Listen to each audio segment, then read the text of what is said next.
All right, Jen, thank you. I appreciate it. I feel like we've tried to connect for, forever, and we've had quick meetings and then it didn't work out a couple different times. So, but thank you for joining me. I really appreciate it. You're welcome. Pleasure So, to be here. so I had given you a couple questions. I kind of wanted topics I wanted to talk about, but can you give us a little of your backstory and who you are? Yes, I've actually written a few things down because I feel like Oh, just to help me. So I don't. yeah, that's fine. I've got little notes everywhere on my computer screen too, so it's all good. I'm actually quite nervous doing this. I feel like this Uh, is not don't be. fun. It's we're not that big of a deal. I mean, come on, we're cool, but we're not that big of a deal. Okay. So I grew up in the UK. I was part of a Baptist church. My family were Christians. We were part of a Baptist church, and I remember always kind of knowing God from a very young age. Had a real relationship with Him, and then mum and dad. But I kind of was quite a risky, kind of a bit more of a cheeky kid, and I knew really that the Baptist church didn't really suit me. Or Couldn't my couldn't family. con- couldn't contain you, right? No, it couldn't contain us. And I remember mum and dad ended up moving and getting involved with quite a rural pioneer church at the time that was really small. And I was quite excited by that because it was suddenly quite different to what I'd experienced church to be. But I knew that was where we were at. And I went to my first ever Pioneer Leaders Conference when I was about 12. Nice. And I remember mum and dad just took me along to everything, which I'm really grateful for. And I remember going to that conference and it was just like, wow, this is cool. Like suddenly there were all those churches. I didn't know there were all these different pioneer churches, and suddenly you brought them all together and there was just this creativity, there was the prophetic. It was just, I don't know, the relationships were real and authentic. And I just remember being like that, being a bit of a standout moment. I still remember like walking into this big, I think it was at like Pontins or I don't know, some like kind of, I don't know, holiday Yeah, camp but just thing. but just a hodgepodge ragtag group of people that just didn't care what people thought. Absolutely. And there were people with flags and all sorts, it was like very 90s. And and then my whole teenage journey is another story completely, like when a little bit to double life, kind of figuring myself out like you do when you're a teenager. But then I actually met Joel, who's my husband now, at about 18 at this pioneer church, in the rural pioneer church that we were part of. And that was a bit of a miracle, really, for me, meeting him. He was just like on my page. And in terms of like knowing God personally and authentically, and being out of the box in terms of real non-religious. He was the same. He spoke my language, and so we ended up going to university together in Southampton. And I remember before we went searching on Google pioneer churches in Southampton, and there was one pioneer church in Southampton. So we were like, right, we'll go there. So we rocked up at City Life in Southampton, that was led by and is still led by Paul Woodman and Bev Webb. And I remember getting there. We went and sat on the front row. We were just like real enthusiastic teenagers, and I was wearing a really cool jacket. I had like a kind of camo jacket with like rainbow cuffs or something. Anyway, I still remember what I was wearing, and I just loved it. We got there and I was like, oh my life, this is home. Like I hadn't felt at home in the Baptist church.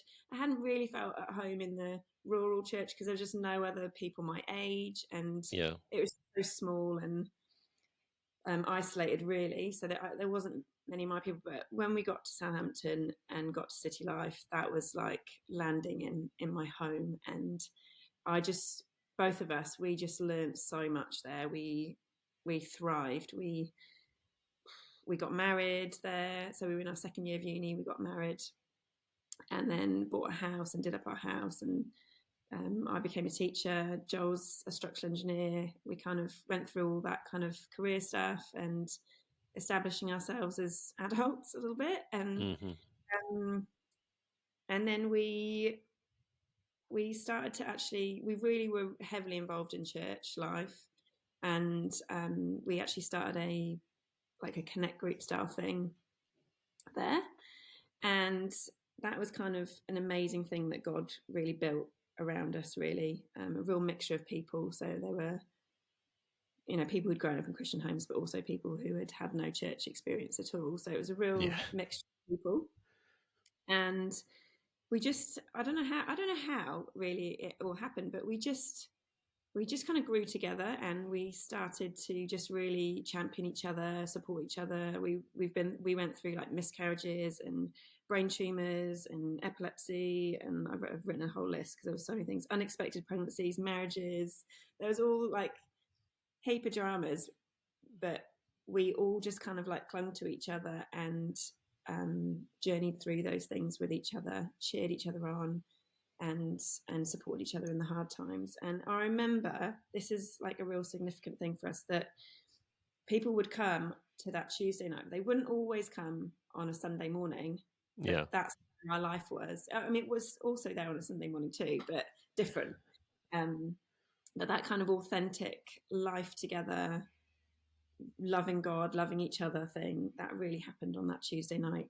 That Um, community of togetherness and just yeah, you knew each other, you're having dinner together, you're taking each yes, other in when you need it. Yeah, yeah. yeah, That sense of community, that type of community can't be artificial. You no, can, there's something so real about that kind of type of community that um, you don't realize you don't have it until you've seen it. yeah, You can think, oh that's yeah, you go to church and you're like, oh yeah, we're such a good community, and then when you have real community, you're like, wow, that was pretty void of a lot of stuff. yes, and that is almost like I did not know at the time how precious that was, like Yeah, how incredibly wonderful it was to have this amazing group of friends that honestly we had so much fun. We had a laugh and we could cry together, and yeah, all of it, all of it. Anyway, one of the things, so part of being being part of that pioneer church, is we'd often invite prophetic people come, bring encouragement to the yeah, church. And I remember Carl Wills, who's a prophetic guy in Southampton at the time, he came to our little Tuesday night group and prophesied over all of us. And I remember one of the things he said to me and Joel, well, to the group, um, and to me and Joel, was that this is the shape of things that is yet to come. And I remember that just really sticking with me, thinking, oh, that's so exciting. Like what we're doing here, this is the shape of what is to come. There's there's more of this that could happen for other people. And I felt yeah, like really excited by that, and encouraged. And before you come on the call, we've called each other this morning. yeah, I've actually gone back. I've got this book that's like I wrote up a load of prophetic words we've had over from a long time ago.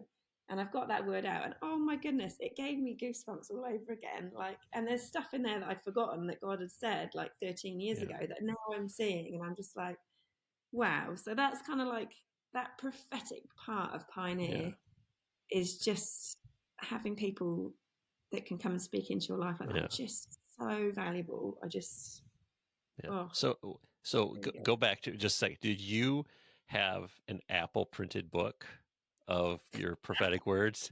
You do, Yeah. don't you? Y- Yeah. Did you see that? Yeah. No, I didn't see it, but I was like, that looks like the Apple book. Like, you get it from iPhoto when you'd Made on, make that.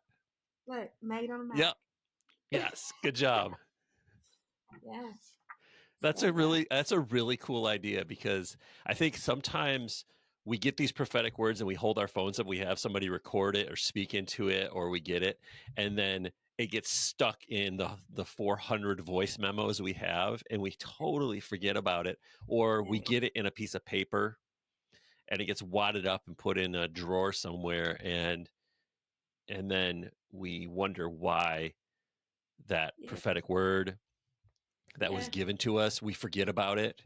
yeah, Um, and like my wife says, you have to steward that prophetic word, because if you don't, they're like, okay, yeah, oh, this prophetic word's about me, but if you're not stewarding what God has called you to do or what you're supposed to be doing in that prophetic word, what happens? It just it has a season. I think prophetic words have seasons, and if you don't steward that word, you may go out of that word may go out of season for your life because you're not following what God has asked you to do with that word. So I think writing it down, putting it in an Apple book is a really cool idea. So I mean, I'm going to tell my wife that, because I mean, there's been a lot of prophetic words that we've gotten, and I think it's like, oh my gosh, that's a great idea. Just put it in something that you can go back and pull off the shelf and look at and say, this is the date, and then maybe have a blank spot and write down what God did for you on the other side and how that prophetic word came to pass, or when it does come to pass. That's really cool. I like that. So sorry to interrupt you. I just thought that was like, I know that book. No, it's that's so funny. You noticed that. Yeah. No, I think the other part of that for us is, so going on from there, is we had this amazing community, and then Yeah. suddenly, well, not well, it felt a bit sudden to me, but Joel is a structural engineer, and he was kind of at a sticking point in his career. He didn't know, he kind of had limited options about what to do next, and he's a real learner, real wants to develop himself. So he said, Jen, can we move to New Zealand? I want to get involved in earthquake, learn about earthquake engineering. And I was like, what? Because we were just never that traveling type. We were like Yeah. that cute little Homebody. couple and Yeah. bought a house and did it up and got stuck in a church and community. And it was never, traveling was never something on my radar ever. And so I was like, not really us. But anyway, we did. We moved to New Zealand, and with our two boys at the time. So we had Sonny and Leo, and Sonny was 2, Leo was about 6 months old. And we did the same thing again, tried to find a pioneer church. No pioneer churches here whatsoever. Yeah. So I ended up finding a church that had the same branding font as our church back home. That's a great way to find a church. Oh, do they have a cool font? I like their font. It wasn't even that it was that cool. It was just the same. It was just familiar. Yeah. And I thought, Yeah. maybe it's the same. So we just went along to that church, and it was actually just really hard to connect with people and build relationships with people. Yeah. Probably because we were parents then, so we had 2 Yeah. young kids that, you had to get home afterwards to give them a nap, and you couldn't have a conversation for longer than about 30 seconds because you were pulling them off the stage from climbing on drum kits and that kind Playing of with the thing. So, microphones and kicking the guitars over, like little rock stars.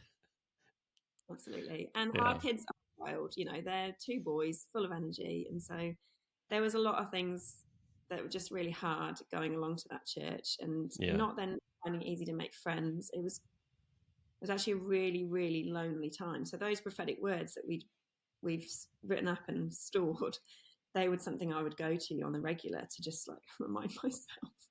Yeah. God has said this, they're really important in those moments too, to stir your heart and encourage you when you've got no one else around you doing that. Yeah, sorry, I'm really blabbing. No, it's good. I like it. I like to hear. We want to hear the history of who you are, and especially with like pioneer of you, Because I you were in don't a feel pioneer. like big wisdom. Like I'm not like Ness, or I've not got this amazing ability to just talk. No, it's You, okay. It's perfectly fine. That's why we're doing this podcast, is to get people from all over, different walks, different types of personalities. So if I wasn't interested in having a conversation with you, I wouldn't have pestered you so many times to do this. So yeah, it's good. I love it. Thanks, Matt. Okay, well, so I'm really passionate about this story because I feel like God has just been with me in it all. So I'm excited to tell you my story, Yeah. because I'm just so thankful to God for being with us in it all. So yeah, coming to New Zealand was really, really hard. Not having any of that group that we'd formed a relationship with in Southampton, our Connect group, that not having them, that was really hard for me. And it was okay for Joel because he'd had a job that he could just dive straight into, and he had stuff to do and people to meet and friends to make there. But I just had these 2 little boys and no car, and it felt like there was no one around. Like it was just a complete opposites to what I was used to. Um, so I had to find new ways to connect with people because church was, I couldn't do it with the regular formal way of doing church. So I ended up just making friends with people at the playground, and God just kind of had these amazing appointments for me. And one particular lady I met, miracle story really, how I met her. Um, it was really weird. So we'd been in New Zealand about three weeks, and I'd been given one name of someone that someone knew. I didn't know them. I didn't have any family or any other connections here, but someone had given me one name, and I didn't know how to connect with them at all. I went to this playground one day near the house we were renting, and there was a lady there with two girls, and she was pushing them in the swing. And I thought, I've just got to make friends. I just got to get stuck in. So I went over and I was like, "Hi, I'm Jen. I noticed you've got two kids. How are yours?" You just start asking Yeah. questions. Anyway, she asked me, "Oh, do you know anyone here?" And I said, "Oh no, I've only got this one name. I don't know who she is." And she was like, "No way, that's my sister-in-law." And it was just like, what are the chances? So I just felt like God was with me again, even though that wasn't really a big deal. It it was, because it felt like He was with me, Yeah. and just things like that. Anyway, I ended up getting to know Claire a lot better, and she introduced me to some of her friends, and then they all started coming along to the church we were going to because they'd come out of church a bit and or just come back from living somewhere else, and so they were all kind of, there was a couple of these two couples who were looking for church and what to do. Anyway, so we went along together, but kept meeting up in playgrounds and found ourselves having a better time when we'd meet up in the playground or go for coffee at the beach or whatever. That was this more valuable time together. Yeah. So we then started a bit of a connect group anyway, and started talking about church a bit more and what that could look like. And we ended up saying, I remember it was a hot summer's day and we were at a splash pool with our kids, and Joel and I had already decided we were going to ask this couple if they wanted to start doing church at like the playground, and like, did they actually want to do something different and not go to the other church but do something different with us. And I remember being so nervous about what, like, are they just going to think we're weirdos? That they were like, yeah, we are up for it, we're game, yeah, let's do it. So we did. So we just started. It kind of just evolved, and another couple joined in as well, and we just started doing church at the playground, at the beach, different places where our kids could be kids and not get told off for running around in a dark building, but we could be outside, we could enjoy a nice coffee, we could chat, we could, I don't know, make friends with each other, I suppose, in a much more easy environment for us as parents. And so that's where it kind of all began. The way that's kind of the start of church here. I mean, when we first said we were going to move to New Zealand, I was like thinking this is going to be like a little 2-year adventure. But we kind of got to 2 years, and I realised, oh yeah, maybe, Yeah. maybe, maybe not. Maybe it's a bit longer. And God spoke to me again about that and said, I just feel like you need to invest, like you're staying forever. And I had to kind of go through a bit of a process of letting go of that idea of moving back to England and really trying to establish ourselves in New Zealand.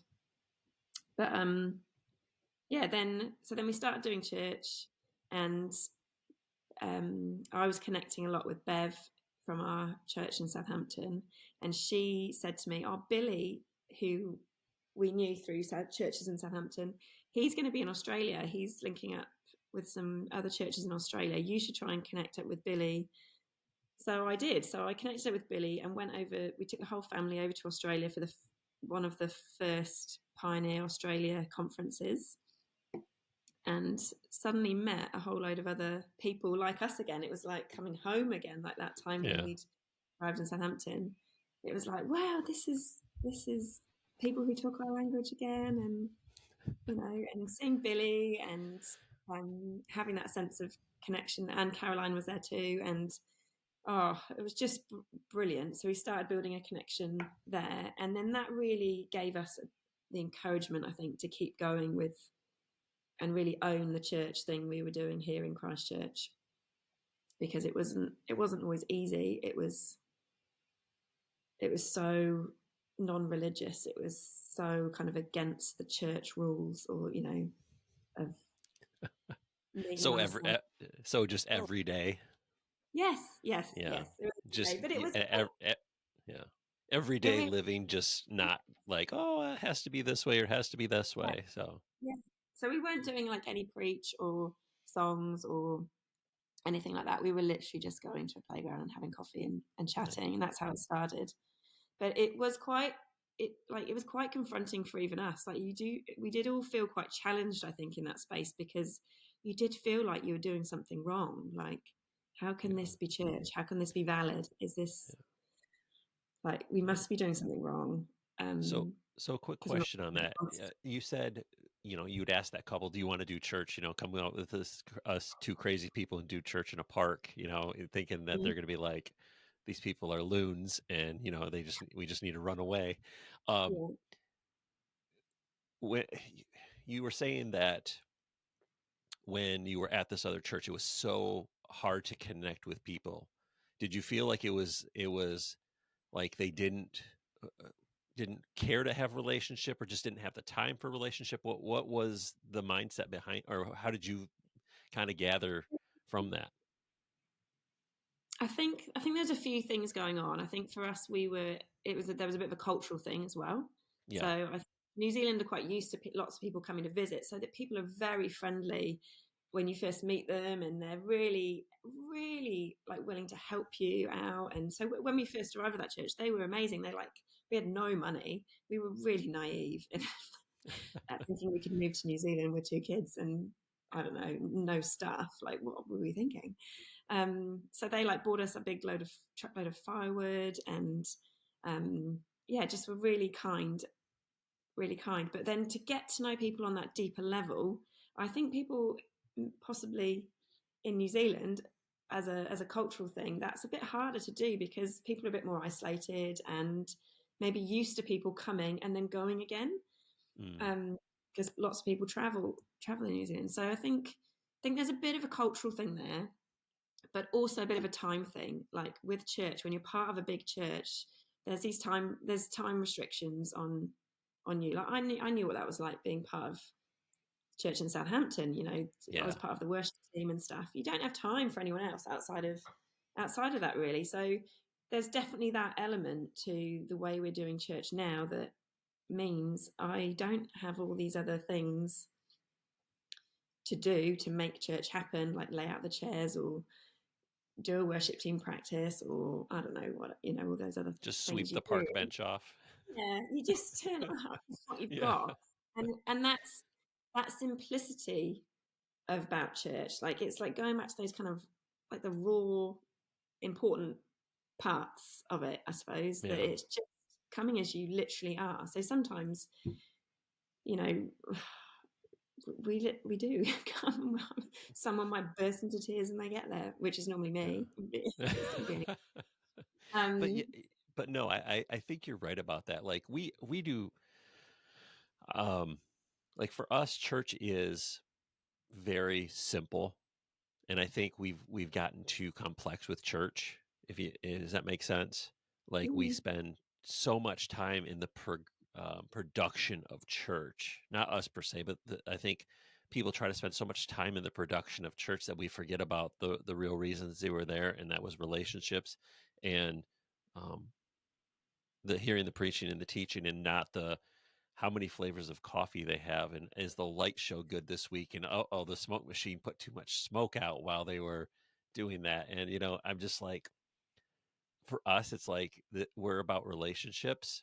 And I think when we start to get to the point where we're more concerned about the production of church, we lose the what the original meaning of ecclesia should have been, and what the original church was designed for, because we've just become too drawn into the production of it. And I think getting to using the bare bone basics of church and I'm not putting down that by any means, but I think we can get so wrapped up in production that we just kind of forget. We don't have time. Like you said, you didn't have time for when you were in the worship team time to talk because you were just like, we're so focused on doing some of that stuff that you just it's almost turns into a chore than it does a joy to do it and a pleasure to do it sometimes. So I think Yeah. just trying to get back to some of the basic tenets of what the original church was like is key because I think so many people are burnt out from the average. For us, it's the American church, and it's you know what celebrity pastor do we have this week and different things like that. And I think we just need to get back to what God is telling us to do and how we're supposed to reach, not reaching everybody. The world is not our um, congregation or flock. We have to look at what is around us, not trying to reach everyone in every area of the world with it. And I think we become so um, used to that in our cultures. We look at the people look at the big churches and say, "Oh, they're doing so well," but then it's like, well, there's a lot of little churches that are doing really well too. So I think we just got to refocus sometimes and get back to some of the basics of what God was telling us to do originally. Yeah, yeah. I remember I chatted to my mum and dad the other week, and they were saying how they kind of regretted the fact that they did so much. They were so involved in church Yeah, when we were growing up. They didn't actually have time. Well, they didn't. They didn't have time to invest in the relationships outside of church. And I yeah, remember they said we bumped into so and so's mum in Sainsbury's, who I went to school with, the mother of my friend who I went to school with, and they're like, we see them all the time, still now. I wished back then I'd invested more in that relationship because they're still here. They're still people mm, in my life, but I don't really know, but I still don't really know them very well.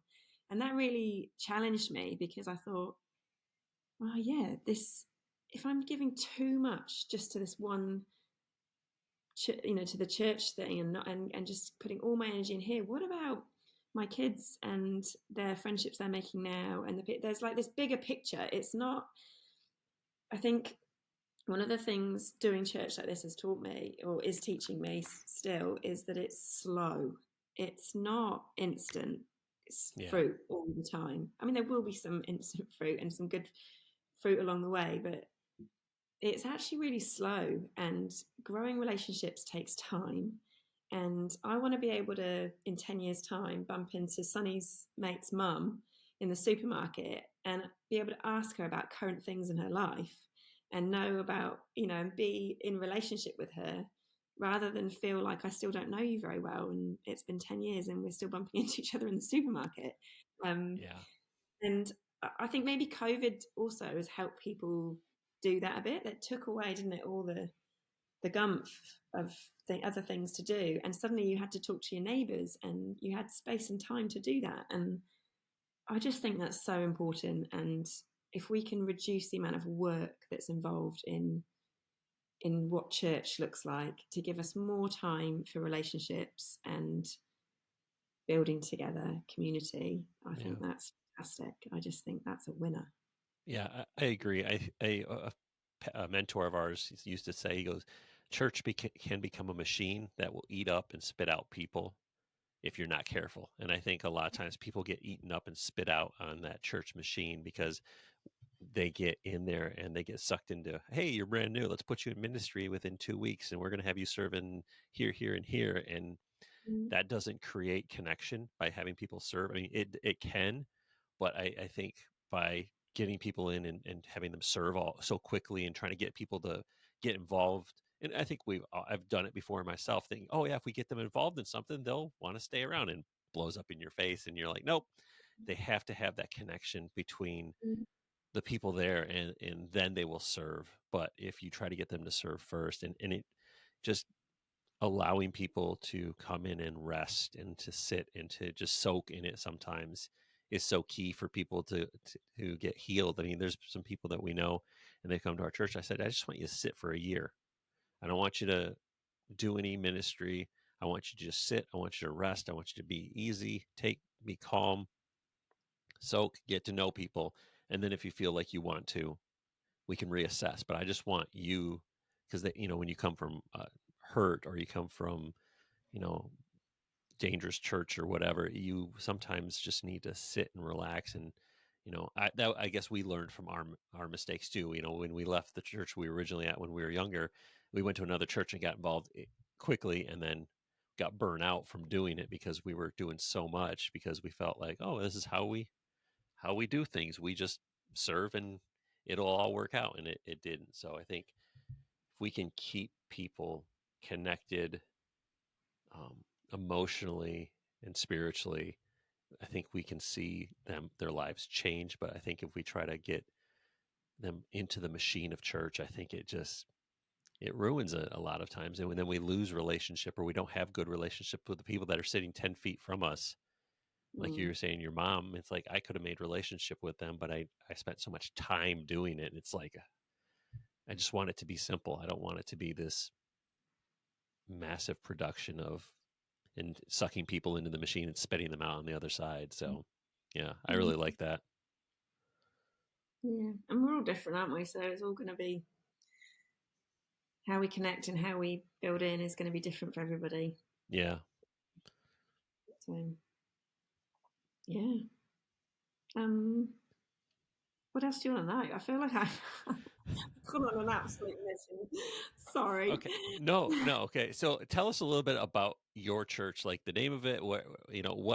How do you guys, like, how do you wrangle kids on a Saturday or Sunday if you guys meet for church? Do you just throw them on the playground and say, don't move? Or, I mean, so yeah, just tell us a little bit about your church and Okay. what you guys do and how you do it. Okay. Well, we've recently kind of renamed ourselves the Garden, and I guess that it kind of speaks to us about like being outside, probably Yeah. not having walls, not being in a building where we don't have a building. It also speaks about seasons and how the garden goes through seasons, and that's exactly what we've experienced with church. Like it changes how it looks, how the garden looks, our church looks changes with the seasons. Um, and also like different things in your garden will bloom at different times, but there's lots of analogy around like growth and you know being fruitful and blooming, and and then the autumn coming and the letting go, and so there's lots of great the garden just kind of speaks a lot to us about that kind of Yeah. organic and natural relational outdoors seasonal.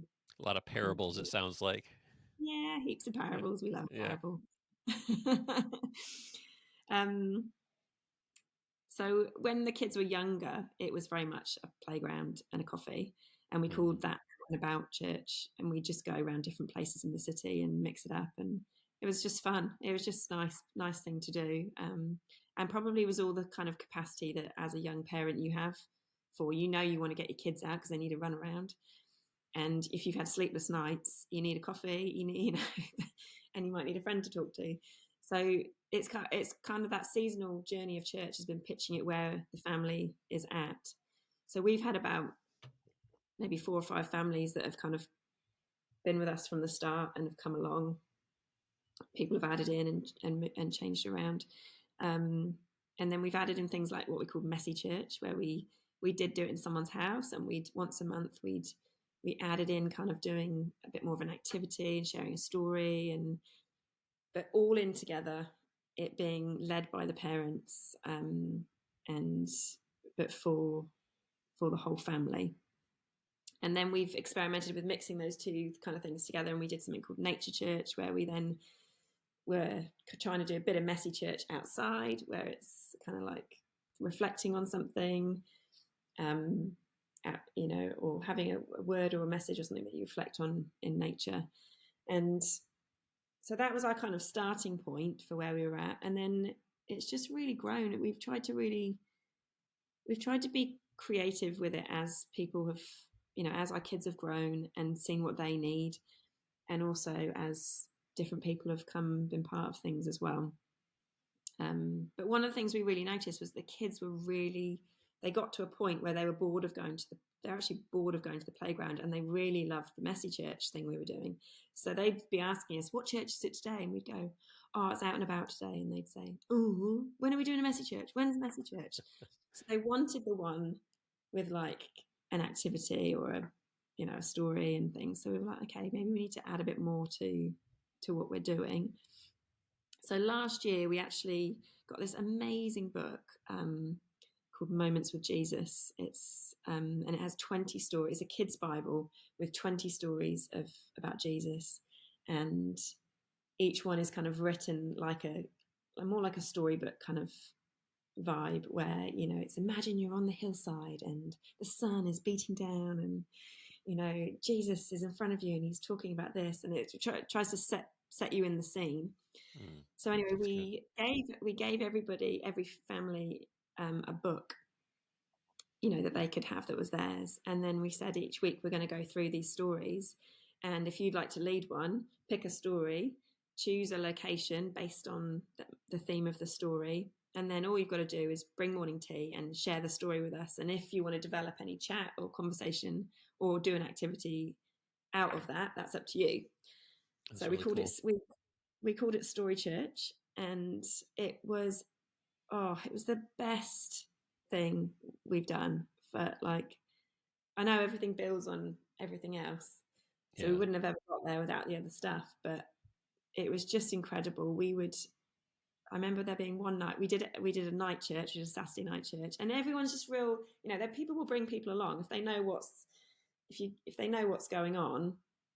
Say we're going to go to the beach this week, meet us at this bay and bring your fish and chip dinner, and then we're going to do this story, come. And so people, like our kids, they like, can I bring my friend from school, can I bring this person, and can I invite this family? And so people want to be there. The kids love church, and they especially love a night church. We've done a couple of those. So we did this one last year, and it was Saturday night. It was getting dusk, and we played out on. Everyone arrived with their fish and chips or pizza dinner or whatever, their takeaways. We had dinner on the beach and played a bit on the beach, and then we all came up. And at the beach playground was this big wooden boat that was part of the playground, and we were doing the story of where Jesus calms the storm, I think it was. And so it was like pitch black. We've got a couple of torches between us, and we all climb into this wooden boat because there's no one else around. Everyone, we're the only nutters there. And we climb into this boat, and we've got our torches out, and we give all the kids like a little packet of popcorn or something. It's normally good to give them something to eat while they listen to the story, so they're more engaged. And we tell this story, we read this story out of how Jesus was on this boat, and then the storm comes, and how would that feel, and and then Jesus says, he just calms the storm, and and then at the end, we stop, and I say, what do you think this says about who Jesus is? And this little boy, who was one of my son's friends from school, who I don't think has got any experience of church or God, says, I think Jesus wants to know that he's good, and that he loves us, and that he's really, what did he say? Something like that, something really profound. Anyway, that was like, I think Jesus is good and kind and loves us and wants us to be full of peace. And it was just like, wow, you've really got the message. So we've all our adults are like goosebumping. And then we all look, someone goes, look in the sky. And then we look up in the sky, and I'm not joking. It was a satellite that like flew across the sky, but it looked like Santa and his reindeers, like the sparkly thing that's in the sky. And it was just, I don't know, it was silly, but it was amazing. Like, it was just once in a blue moon, you see this satellite move across the sky. Yeah. And we were all there sat in this boat. Jesus had just talked to us about how kind and good he is, and peace, and wants to bring us peace. And then we just see this like sparkly star shoot across the sky. It was just this incredible moment. Anyway, like, they're just, they're not always like that. Like, it can be completely the opposite sometimes too. But that was last year. Doing those stories was kind of the start of really like connecting our spirits to Jesus in like outside and Yeah. with our kids and with people who don't know Jesus and in the dark and in however we came. And it was just so good. I just loved it so much. Well, it's funny because like you've got a killer children's ministry and adult ministry. You have a great children's ministry, and then you're teaching the adults to be disciples and to teach their own kids. So I mean, it's like you're handing the responsibility back to the parents to be like, hey, if you can do it on a Sunday, you can do it at home. So Yeah, I yeah, love that. That's very yeah. cool.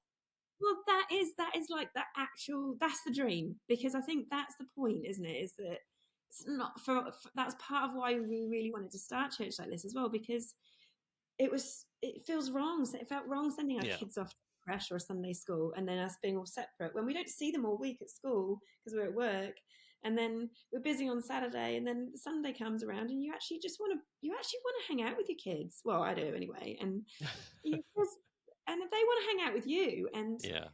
actually, I feel like we're modeling on that Sunday often, not always, but we try to model on that Sunday something you could then just do in your week, around the dinner table or Yeah. on your walk to school or whatever it is. Yeah. I like that. I think we put so much pressure on the Sunday, it's like, oh, we got to go to church. We got to, everybody look your best. And it's like, behave, even though you don't want to behave. If you don't behave when I get home, I swear to God, I will, I'm going to go after you. You know, the rod of correction will come out. And, we put so much pressure on like the identity of how we should look when we go to church. And I think like Jesus said, don't deny the little ones, let them come to me. And I think when we start to allow kids to be kids and allow them to learn how they learn, you know, a majority of the synapses in kids' brains connect from them doing things and activities. And so when Mm, we are allowing them to be part of what we're teaching, that is sticking with them. I mean, mm, they're using their physical motor skills, they're doing those things, but they're connecting the synapses in their brain. And what is helping connect them is the Word of God. We're teaching them the Word of God while those things are connecting these kids, mm. and it's ingraining it in something in them, and then it's causing the parents to have to go, oh, I gotta up my game because my kids are going to ask me questions and I got to be able to know this. Yeah. And I think that is how discipleship in the home really starts, is giving kids something to talk about, but putting it back in the parents' court and say, oh, by the way, you have to answer these questions now. And it makes the parents go, oh no, where was that in the Bible? I'm sorting through it or scrolling, try to find it and go, yeah, Well, that's what it was. yeah, it's a leveling up. I think Yeah. it's putting like, Jesus said, didn't he, like, have faith like a child. Well, there's nothing greater than leveling up with it with your kids and Yeah. putting yourself all on the same page. Like, I think it takes that hierarchy, status, power, leadership thing away, because Hmm.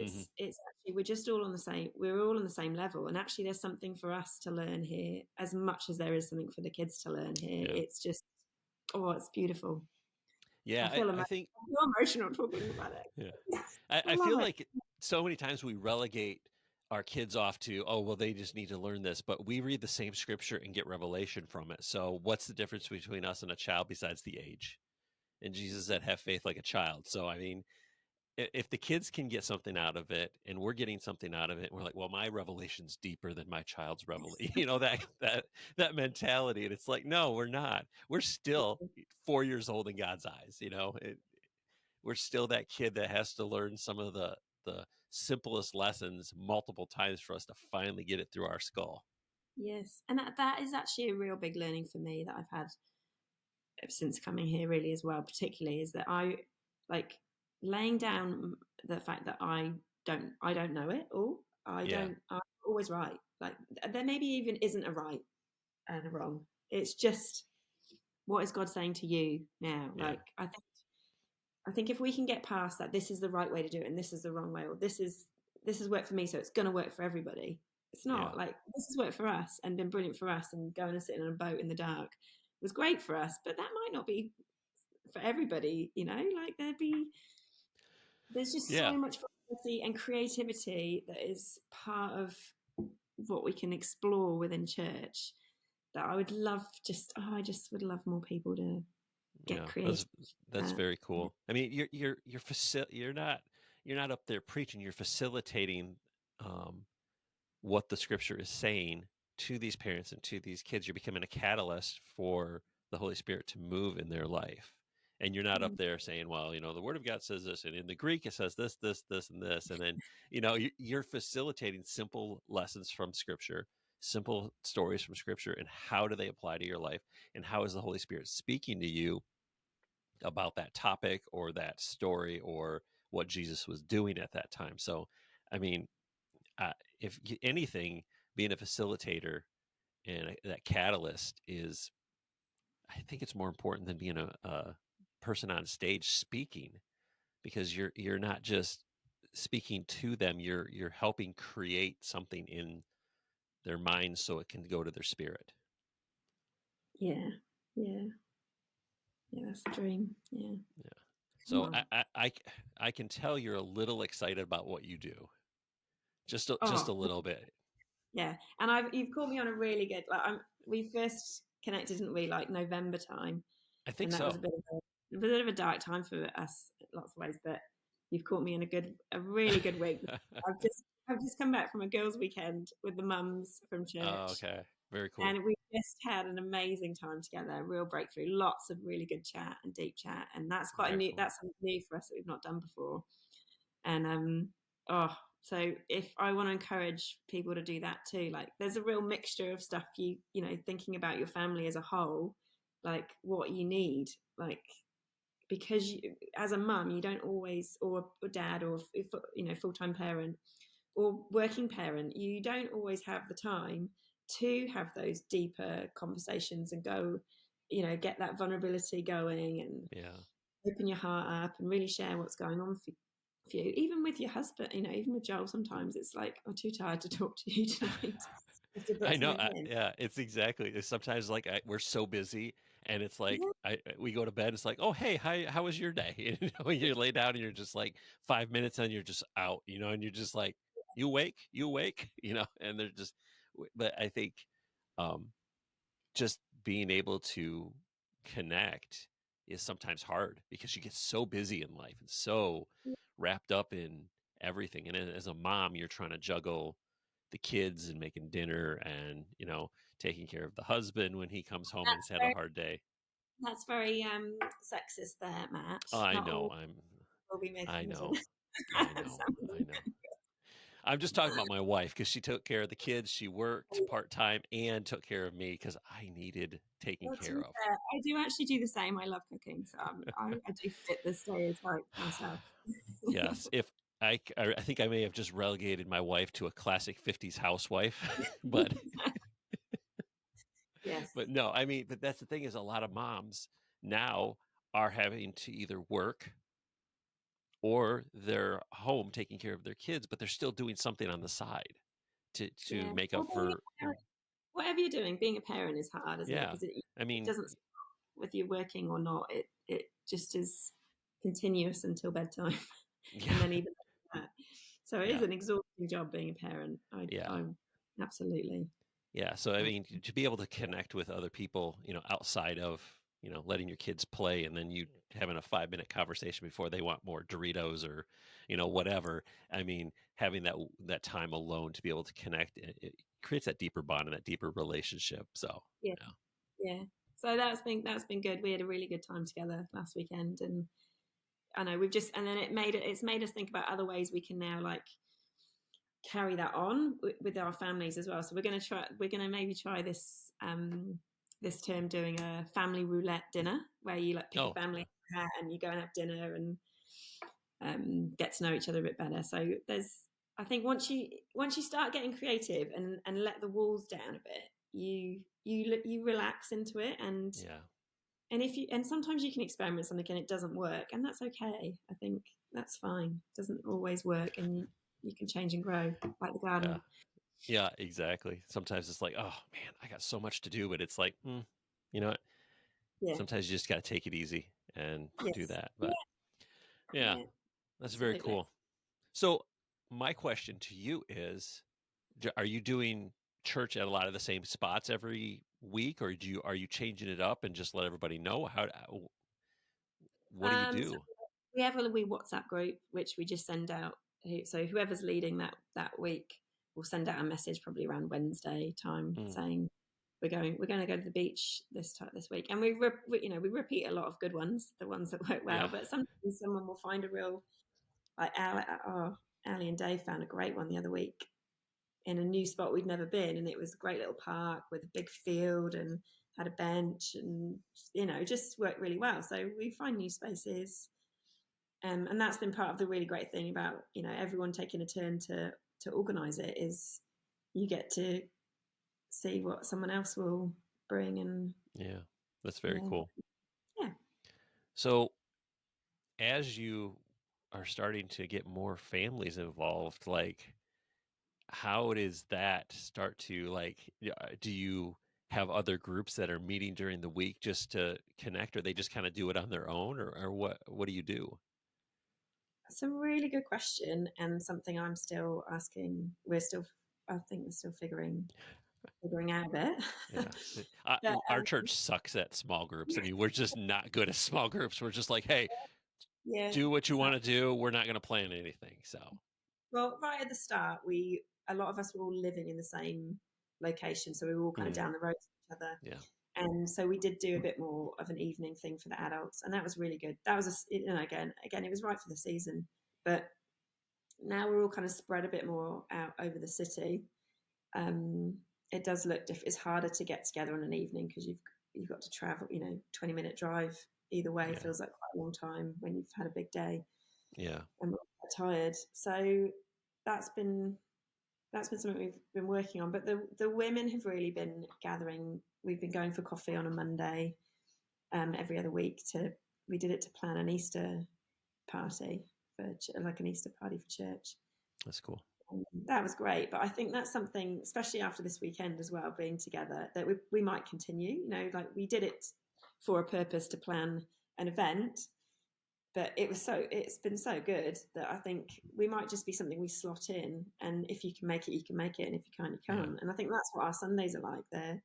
There's always something on a 3 out of the 4 Sundays, Hmm. um, but not in school holidays. We don't meet in school holidays. But so they'll but it's whoever can make it. Not everyone comes every time. And Yeah. at the start, I found that really hard. I was like, why are people not committing? And I felt really offended if someone didn't come. Do they not like Yeah. it? But this is what I have to keep reminding myself. We're in it for the long. It's a slow race. It's a Yeah. long game. It doesn't matter if someone doesn't come one week. It doesn't mean they don't like you anymore, Jen. Calm down. They That's hilarious. yeah, and I think Just talking yourself down in the mirror, like they still like me. It's okay. thanks, okay, yeah. But I think maybe there'll be other things like that we pop in to the Yeah. calendar, like Monday coffee with the girls, or I don't know, whatever it'll be. But That's we've cool. slowly been adding other things in. So we'll definitely do that girls' weekend away probably annually, and then we've done a family camp thing away where we go away for a Oh, weekend with cool. all the families. And so I think we did that last year for the first time. So we'll do. Oh no, we've been doing that a few years. So we'll do that again, and yeah, just Very giving cool. some and seeing if it gets traction. Well, I think it's about as simple as community as you possibly can get. I mean, like you're not coming around an event. You're not like, hey, we got this big event and everybody come see. You're just having simple community together, and it's growing from there. It's not a production. It's not this 5-year vision of this is how many people we're going to have and this is how we're going to do it. You're just like, we're going to reach out to the people around us, and however it grows, as organic as it possibly can, we're just going to grow. And I think you have seasons with people, and you have moments with people. I think sometimes some people last a season, some people last a moment, but those organic times, they just create bonds, and they create life connections that will last sometimes forever. And so that's very Yeah, cool to see that. yeah, it's been cool. Yeah. So my question is, have you actually met in the forest yet? Yep, lots of times. Nice.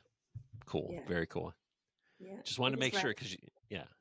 it's a good one if it's raining because you've got a bit of Y- coverage from the trees. Yeah. So Yep. Yep. Exactly. I Yeah. often put. I think for us, like for us, I just call it church in the wild because we live in a village of 990 people. We're Wow. 5 miles out of there, so it takes us 10 minutes to get into a gas station. Um, and so for us, I just call it church in the wild because we're out in the middle of nowhere. Like we got deer and coyotes and bear and you know Gosh. mountain lion and cougar. They're just just walking a couple miles down the road. It's just the way we do it. But it's just I think God sets us in place for things we didn't expect. Like I never expected to be in this little town in the middle of nowhere doing church, and I don't think you ever expected to be in New Zealand out in the middle of the woods doing church No. or at the beach doing church. And I think He places us for seasons and times and um, places that He knows that we'll be willing and faithful to steward. But I just don't like a lot of times you're like, why would you put me here? And why would you do this? It's just those questions that we ask God sometimes. And He's just like, because I asked you to. Yeah. Yeah. I think that's really cool. So, you know what, Jen? That was a great conversation. Yeah, it was fun, eh? It was fun. Yeah, we finally got to actually have a conversation. It's only been what 9 months. Yeah. I So, bet but people listening, I'm real impressionable with my accent. So I oh, bet by the end of this podcast, I probably sound more like you. I've probably got more of an American twang. you know what? I'll be cringe. I thought you were transplant. I thought you were transplant when I first talked to you. I'm like, okay, she's got an English accent, but it's got a little bit of a uh, twang to it. So I'm like, okay, she's just been in New Zealand long enough, or in the that area, be like Crocodile Dundee, good day, mate. That. Yeah, But sorry, no, I I'm mean, impressionable. So I'm sorry to everyone if my accent was like the weirdest thing. no, it's I can understand you, so it's okay. I mean, I've got friends all over the US, so I say y'all a lot and people look at me like, "Where are you coming from?" Like, I got friends down south. We just say y'all, It's good to see y'all. So, Yeah, yeah. But no. So, Jen, thank you so much. I really appreciate it. you're welcome. Thanks for having me. So